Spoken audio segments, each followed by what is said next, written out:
Hey, welcome back, you guys. Can you see me, by the way? I can see you. Okay. So today we are talking about the Ringo Starr album "Look Up."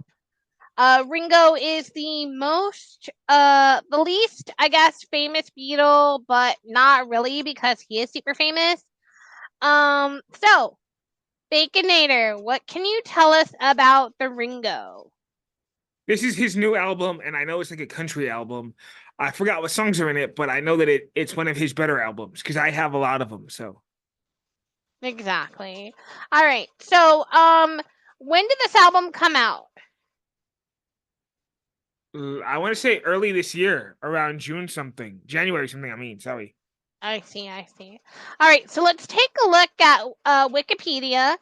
Look Up is the 21st studio album by English singer-songwriter Ringo Starr. It was released on January 10th, 2025 through Universal. It marks his first studio album in over 5 years since What's My Name.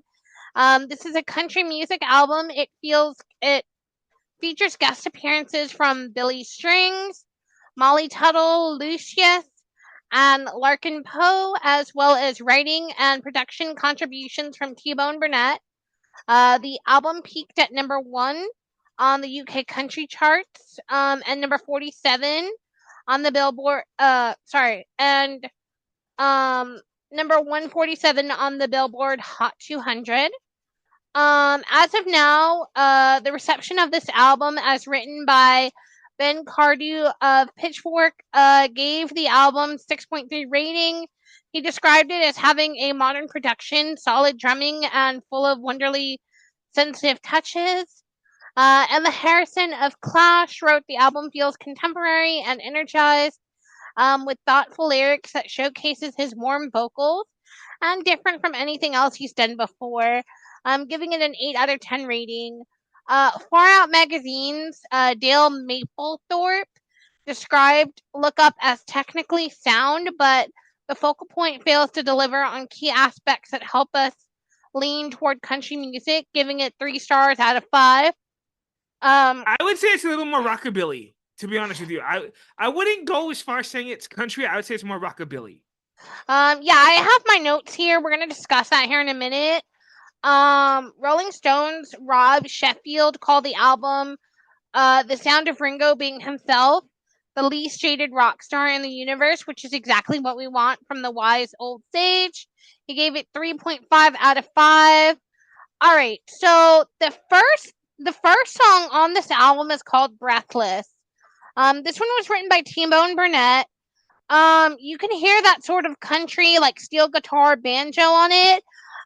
This album, I have to say, kind of reminded me of a bluegrass album. Remember, we were learning about bluegrass, like when we listened to the Chicks and everything like that. Uh-huh. That's kind of what this reminded me of a little bit, except I could still hear that like rock and roll, rockabilly type of thing in there. This sounds more like a steampunk version of a country music record. I mean, Um, again, I'm gonna say that to me, it's more rockabilly. That's just me. um, 'Cause, like, if you listen to a lot of Ringo stuff, like a lot of his stuff sounds rockabilly. so I gave this song 2 out of 5. You can hear Billy Strings in the background on this song, and I noticed that you can hear a lot of the guest performers in the background. I'm not sure why that was a choice, but whatever. The next track is the title track, "Look Up." This one's also written by T-Bone Burnett. There was a line here that I noticed where it says "Love is the higher power." Molly Tuttle, I noticed a lot in the background, and the beat sounds like a slowed down version of Michael Jackson's "Black or White." I kept hearing it, like I could hear like the pinpoints of Black and White, like the beat, and I was like, I that didn't hear sounds. it. Actually, I didn't hear that. I heard more like a little bit of "Love Me Do" in there at No, various it's points. not "Love Me Do." I'm telling you, the backing beat is a slowed down version of Black and White. I It's guess the I exact couldn't. same thing. I didn't hear it, but okay, I guess. The next thing is "Time on My Hands." That was written by Daniel Tashian. This one I remember had a lot of steel guitar on it, and I also wrote that I noticed that Ringo's voice here sounds a lot like Bowie. I'm not sure if Yeah, that was a conscious decision on that one, that he was doing that type of voice, but um yeah, that's what that sounded like to me. All right, so moving into number 4, this track was called "Never Let Me Go." Again, this one was written by T-Bone Burnett. I know that T-Bone Burnett really wrote a lot of these songs on here. This one which has like, surprises me a lot because I know Ringo does write a lot of his own stuff. So I'm surprised that he had somebody else write this album. yeah, this one had like a dark opening, like a harmonica. Um, and a harmonica plays on this one. Billy Strings featuring kind of reminds me of the classic Beatles harmonica playing. The way he was playing the harmonica kind of reminded me of like the Hard Day's Night soundtrack a lot, where you hear the harmonica a lot by John. So I thought adding the harmonica on this, I thought that was very interesting. I gave this one 2 out of 5 stars. The next one I think is supposed to be a love song. I Live for Your Love, again written by T-Bone Burnett. Molly Tuttle in the background. This one was like a slow, dancey Tennessee waltz jazz beat. Of course with the steel guitar. Um, didn't really like that one that much. I gave it 2 stars. Which one? Um, Which track are we on? Like I'm lost. You track number lost five. me. Track number 5. I Live for Your Love. Okay, because I was like, what happened to the other 4? And then the next one is track number 6, Come Back. Again, this one was written by T-Bone Burnett. This This one one I was, actually really liked. This one was like one of his better ones on this album, to be honest with you. yeah, this one had Lucius featured. Okay, so another thing is, I had to look up all of these people because I do not know who Billy Strings was. I don't know who Molly Tuttle is. I don't know who Lucius is. I only looked them up because of this album. I'm not a country stan. I don't like modern country music. Um, but this one, the background beat, this is reminds me a lot of the Carter Family with that like, will the circle, like if you listen to go back and listen to the Carter Family version of that, that's what the song reminded me of. Yeah, and yes, there's 2 versions of that. There's one from Johnny Cash and then there's one from the Carter family. Yeah. Hmm. And there's also one from June Carter, I think, from her very last album, and that one's where you can hear her clearly playing the auto harp. Yeah. So the next one is it's called "Can You Hear Me Call." Again, this one was written by T-Bone Burnett. Molly Tuttle on this one. This one reminds me of the Conway Twitty Loretta Lynn song "Louisiana Woman," where it's like, "Hey, Louisiana woman, Mississippi man, we'll get together every time." That's what Yeah. I thought of. I wasn't sure. Did you hear that too? Not really. I don't even know. I don't even know why you're hearing these. Like I hear something completely different. Like, what did you hear? I heard something completely different. Like I was hearing backgrounds of other songs, like stuff from the Beatles. That's what I was hearing. I didn't get a lot of Beatles because this is a country music. I think I got a Beatles on a couple, but that one reminded me of the Conway Twitty song. And then so the next one was called Rosetta, again by T-Bone Burnett. This one had Larkin Poe and Billy Strings. This one surprised me. It had a heavy metal guitar in it, which I was like, pop off, because I could have easily heard Beyonce duetting with Ringo on that song. Yeah, I could see that. Like literally. And I also said that I could hear them duetting on Texas Hold'em. Can you imagine? Oh, for real. Like I could totally hear that. Oh my god. So pack your Lexus and throw your key and lay your cards down, down, down, down. And playing the drum beat. Oh my god. Oh my I could hear it. god. Make it happen. Make it happen. The next one is You Want Some. Again, this was written by T-Bone Burnett. This one was an upbeat number with Billy Swan. There was a faster classic country sounding song. This one sounded the most country out of all the songs on the album that I really liked.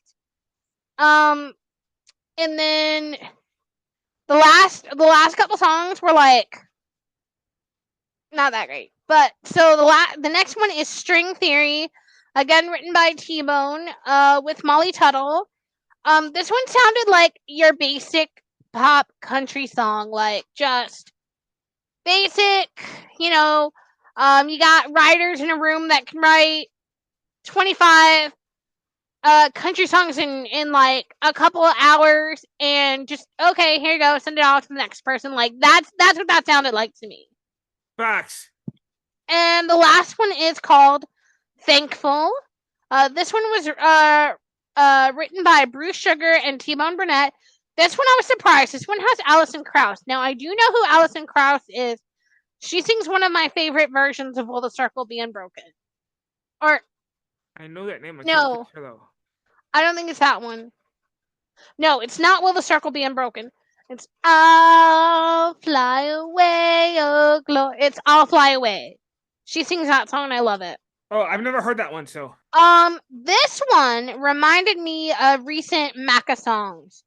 I'm not sure why they were doing this with the songs or whatever, but I'm just saying, recently Macca and Ringo have changed their style, and I don't know if they're thinking that true fans don't know Ringo's music or Paul McCartney's music, because I can tell you right now, the songs on McCartney 3, those are all Jack White songs. yeah, well, okay. Hold on a second now. The backing beats are his songs. The lyrics are probably Paul's. No, because whenever, okay, we are going to have a debate now, y'all. All right, buckle up, you guys. When the heck ever has Paul ever played like that or sang like that? Name me an album. Don't worry, I'll wait. Let me see. Not on London Town, not on Tug of War, not on Wings Over America, not on Wings at the Speed of Sound, not on. I'm gonna say none of them for 200. Exactly, because Paul McCartney does not play like that. And I'm also going to say that I think his better solo work was with Wings. I said what I said. All right, so let's go back to Ringo. So, your thoughts on this album as a whole? Is this one of Ringo's better albums, especially to someone who hasn't listened to a lot of the solo music? No, Or would you recommend something else? no. If you want to, if I was to recommend an album of Ringo, Mhm. and ironically, this is gonna sound crazy. You're gonna be like, "What are you talking about?" But like, yes, I'm gonna say I would not recommend this one. I would recommend Photographs, the greatest hits of Ringo Starr. Okay, I see. Because this one, like, as much as I loved it, I mean, as much as I love Ringo, this album, I'm like, Ringo, it's not your best. Yeah, I don't understand how he would have been doing a country album. I know that he's always been a fan of country music, and it goes back to the time when he sang it is a Buck Owens song, right? Act Naturally. Okay, that right there's what I was gonna just say. You just took the words right out of my mouth. I was gonna say, why didn't he not go back to his roots? Because he actually started with that song. Like, if you guys know the Beatles catalog, that song's actually in the Help album. Yeah, that one is a far better. I think that one was a far better song. I'm just not a country music fan in general. I listen to classic country like Johnny Cash, Hank Williams, Loretta Lynn, Dolly Parton, Tammy Wynette. But if it's not in those parameters, I don't listen to it. And of course, the only modern country that I've listened to is like Shania Twain and the Chicks. But the Chicks, Seldom the though. Chicks, It has to be the greatest hits though. so the Chicks has to be like the greatest hits. And the Shania Twain mainly is the Come On Over album because I don't like anything else after that. Um, as far as the playability on this one, I would say that I wouldn't actively go looking like, oh yeah, I want to hear the Ringo Starr album today. I think it's maybe an album that you can listen to like once a year. You know, put on some headphones, listen to it, do that. Would I actively seek it? Probably not. What about you, Deke? To be honest with you, again, I'm going back to what I said. If I was going to go looking for a Ringo album, it would be all his other ones except this one, including his Christmas album. Yeah, same. I could see why it didn't do so well. It's just basic, like, and then none of the songs really stood out to me. Like, do you know what I mean? Like, You can see, okay, see that right there's what I'm talking about. Like all the Beatles, John, George, yeah. Ringo, Paul, all had a distinct sound, whether together or solo. And then like they do these things, and I'm like, okay, I was like, are these just tests to test the waters? Because I'm like, these albums don't sell, and then they got to go back and retry their whole formula again. I'm like, dude, I also feel like it was hey, you switched. hold on, I'm trying Now I'm to here, you're there. Now I'm there, you're here. Now I'm here, you're there. see the view because I can't see it on my end. Hold on. The view for Can what? you see? Can you see yourself and me? I can see you and me here. Okay, yeah, because That's how I know that you switched, because I was like, now you're over here and I was over here. I mean, wait, no, you were here, I was here. I'm trying to see. Okay, is it better now? Because I can't see the double screen. I don't know why the double screen's not showing on my end. That's Because okay. it's showing on my side, so I don't know why. Anyways, but yeah, I mean, it's a good album. I would say for sure if you are like a Ringo Starr stan, Which definitely give I it a am, but listen. I wouldn't Like, I recommend mean, if this you're one. like a hardcore and you're like, man, I'll listen to it even though the album wasn't that great, because it is Ringo. Um, that's how I feel about it. What about you, Deke? Before we leave, Again, I said, this is not one I'd actually actively seek out. And as you said, like, I am a diehard Ringo fan. Like, I would tell somebody, be like, oh, yeah, listen to his Christmas album, or oh, hey, yeah, listen to Choose Love, or yeah, listen to his Photographs album. This one wouldn't even make my top 10. for sure, for sure. All right, so I'm gonna pick the next album. I think we should do Band on the Run. Do you Okay, agree? okay. We could do Band on the Run. We can do that tomorrow. And then I haven't finished Bodyguard yet. I'm still working I on haven't it. even watched it yet, y'all. I've been busy, and then It's like we've had so guys, much craziness. So I've been so depressed lately, but I'm starting to get better now, so I feel better to we'll be doing the explain later. podcast. We'll have a therapy session later and talk about it. But as far as that, so I think we're gonna do Band on the Run. I could get the notes and everything knocked out in like 20 minutes because that's literally on my playlist. I listen to that on the daily, so yeah. And I also want to do the Ben Barnes album because I Okay, listened to it again yesterday. It actually surprised me, I but have to download it, but okay. I want to listen to it again and then we'll discuss it. And then hopefully I'll finish The Bodyguard before the end of the week. And then there might be another movie that we might be doing since Val Kilmer just died. I want us to do Ghost in the Darkness. I don't know yet. I don't know yet unless if we have it, if it's easily accessible on like Hulu or Netflix or whatever. You can watch it on YouTube for free. If not, we can start a show. Okay. But we'll figure it out. All right, you guys. So that was the Pickles and Bacon Show Rewind discussing Ringo Starr Look Up. You can find us on all the socials. And we will be back probably tomorrow with the Band on the Run. Bye, you guys.